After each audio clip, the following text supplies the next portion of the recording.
लोकसभा में गंभीर सुरक्षा चूक वाले नाटकीय वीडियो फुटेज देखकर बुधवार को पूरा देश स्तब्ध रह गया। उस वक्त ये किसी आतंकी हमले की साजिश जैसा लग रहा था, क्योंकि ये घटना 2001 में भारतीय संसद पर हुए हमले की 21वीं बरसी के दिन हुई थी। पहली चूक में 5 आतंकवादी संसद भवन परिसर में घुसने में कामयाब हो गए थे, जिसके बाद हमले में 8 सुरक्षा कर्मियों और एक माली की मौत हो गई थी। गनीमत ये है कि इस बार की घटना का किसी आतंकी साजिश से कोई कनेक्शन नहीं निकला। 2 युवक संसद के अंदर और एक युवक और एक महिला बाहर नारे लगाकर सरकार के खिलाफ प्रदर्शन करते दिखे। सदन के अंदर एक प्रदर्शनकारी को पब्लिक गैलरी से लटकते हुए और अपने जूते के अंदर से छिपे कनस्तर से कुछ पीली गैस छिड़कते हुए देखा गया, जबकि दूसरे को बेंचों पर छलांग लगाते देखा गया। बाद में ये साफ हुआ कि ये कोई खतरनाक गैस नहीं थी। संसद परिसर को सुरक्षा की कई लेयर से मजबूत किया गया है। संसद सुरक्षा सेवा यानी पार्लियामेंट सिक्योरिटी सर्विस भारत की सबसे महत्वपूर्ण लोकतांत्रिक संस्था की सुरक्षा के लिए सीआरपीएफ,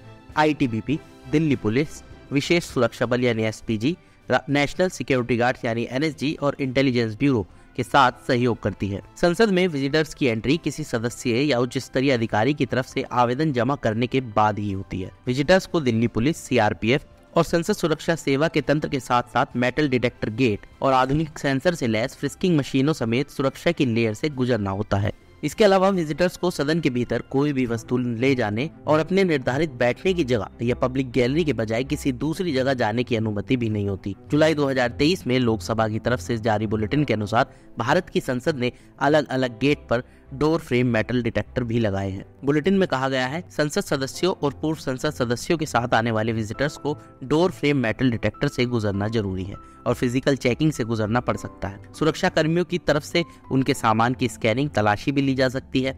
इसमें आगे कहा गया है, संसद भवन और सेंट्रल हॉल में प्रवेश माननीय अध्यक्ष की तरफ से जारी नियमों और निर्देशों के अनुसार नियंत्रित किया जाता है।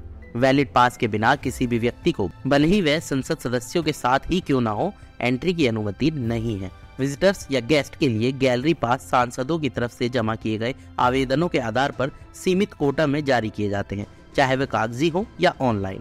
राज्यसभा की तरफ से दिसंबर 2020 में संसदीय सुरक्षा सेवा एक अवलोकन टाइटल से जारी एक नोट के अनुसार संसद के अंदर एडवांस सुरक्षा उपायों में विजिटर्स पर अलग अलग प्रतिबंध शामिल हैं, जैसे एक्सेस पास जारी करने से पहले उनके बैकग्राउंड की चेकिंग करना। 2001 के हमले के बाद संसद भवन परिसर में सुरक्षा मामलों पर संयुक्त संसदीय समिति की सिफारिशों के आधार पर सुरक्षा में काफी बढ़ोतरी की गई थी। तो आइए एक नजर डालते हैं संसद में विजिटर्स से जुड़े क्या हैं सुरक्षा उपाय। किसी भी व्यक्ति को वैलिड कार्ड या पास के बिना संसद भवन या गैलरी परिसर में प्रवेश की अनुमति नहीं दी जाएगी। विजिटर्स को गैलरी में बैठकर तस्वीरें लेना या ड्राइंग बनाना या नोट्स बनाने की अनुमति नहीं है। हालांकि प्रेस संवाददाताओं को केवल प्रेस गैलरी से नोट्स लेने की अनुमति है। विजिटर लाठी, छाते, ब्रीफ केस, हैंडबैग, धूम्रपान सामग्री, किताबें, प्रिंटेड पोस्टर या किसी भी सामग्री या कोई दूसरी सामग्री गैलरी में नहीं ले जा सकते। सिखों को छोड़कर जो अधिकतम 9 सेंटीमीटर यानी 6 सेंटीमीटर ब्लेड समेत की एक कृपाण ले जा सकते हैं, बाकी किसी भी विजिटर को गैलरी में हथियार ले जाने की अनुमति नहीं है।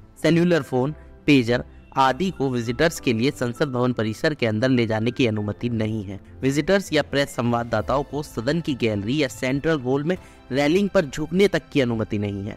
विजिटर्स को एक गैलरी से दूसरी गैलरी में जाने की भी मनाही है। बुधवार को हुए गंभीर सुरक्षा उल्लंघन के बाद कई बड़े सवाल खड़े होते हैं कि ये लोग भारतीय संसद में लगी सिक्योरिटी लेयर को आखिर कैसे तोड़ पाए, जिसमें एंट्री पॉइंट और रूट्स पर डोर फ्रेम मेटल डिटेक्टर तक शामिल है। क्या उनकी तलाशी नहीं ली गई? क्या तलाशी ठीक से नहीं की गई? क्या विजिटर्स पास देने से पहले ठीक से इनके बैकग्राउंड की जांच नहीं की गई थी? 2010 के नोट में साफ साफ लिखा है कि रेलिंग से झुकना मना है, फिर भी एक व्यक्ति को झूलते हुए और दूसरे को कूदते हुए देखा गया। आखिर ये कैसे हो गया? सवाल ये भी है कि पब्लिक गैलरी में सिक्योरिटी विंग की क्या भूमिका थी? क्या होता अगर इनके पास किसी तरह की कोई हानिकारक या जहरीली गैस होती?